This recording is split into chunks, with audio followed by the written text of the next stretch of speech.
আল্লাহর কাছে ৬টা জিনিস কখনো চাইতে ভুলবেন না। যখনই আপনি দোয়া করবেন তখনই ৬টা জিনিস চাইবেন। যখনই আপনি চলবেন, উঠবেন, বসবেন, তখনই এই ৬টা জিনিস আপনি চাইবেন। কারণ এই ৬টা জিনিস যদি কোনো ব্যক্তি পেয়ে যায়, তার জীবনে আর কিচ্ছু দরকার নাই এবং আখিরাতেও আর কিছু দরকার নাই। মানে এই ৬টা কাজ দুনিয়া এবং আখিরাতে সফল হওয়ার জন্য তার জন্য যথেষ্ট।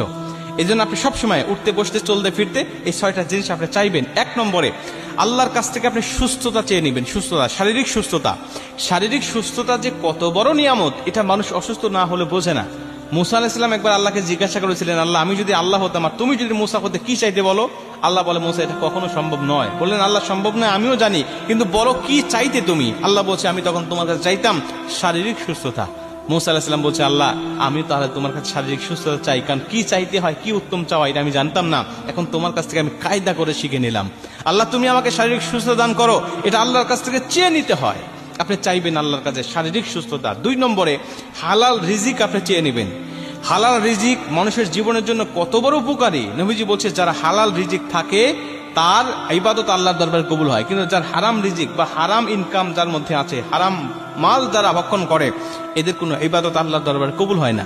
আর হালাল রিজিক দুনিয়াতেও মানুষকে সুখময়, শান্তিময় জীবন দেয় এবং পরকালেও আল্লাহ পাকের জান্নাত সে পেয়ে যায়। এজন্য হালাল রিজিক ইনকাম করার চেষ্টা করতে হবে এবং আল্লাহর কাছ থেকে চেয়ে নিতে হবে।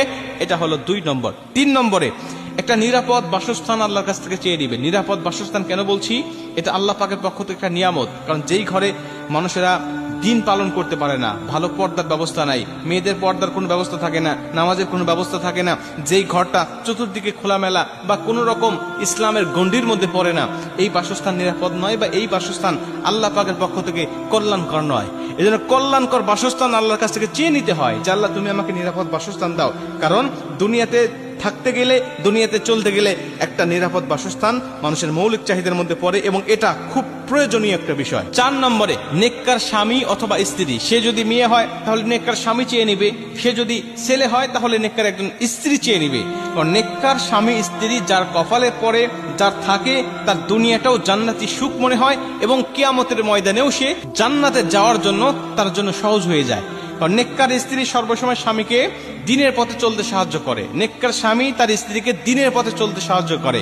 আর বদকার স্বামী স্ত্রী তারা নিজেরাও বদকার, নিজেরাও জাহান্নামের পথে হাঁটে এবং তার জীবন সঙ্গীকেও জাহান্নামের পথেই সর্বসময় ধাবিত করে। এজন্য নেককার স্বামী স্ত্রী চেয়ে নিবেন। এটা আল্লাহ পাকের পক্ষ থেকে বিশাল একটা নিয়ামত। যার নেককার স্বামী স্ত্রী আছে তার দুনিয়াটাই জান্নাতি সুখ এবং শান্তিময় হয়ে যায়। এটা হলো ৪ নম্বর। ৫ নম্বরে নেককার সন্তান। ভাই, নেককার সন্তান যে একটা মানুষের জন্য কত বড় প্রয়োজন, যার বদকার সন্তান আছে তার কাছে গিয়ে জিজ্ঞাসা করবেন।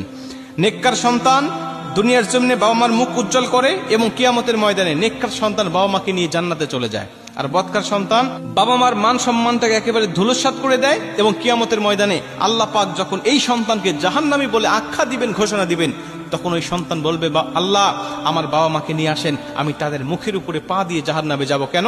কারণ তারা আমাকে দিনের পথে পরিচালিত করে নাই, নামাজ, রোজা, হজ, যাকাত শিক্ষা দেয় নাই, আমাকে ইসলামের পথে পরিচালিত করে নাই, বিধায় আমি তাদের মুখের উপরে পা দিয়ে জাহান্নামে চলে যাব।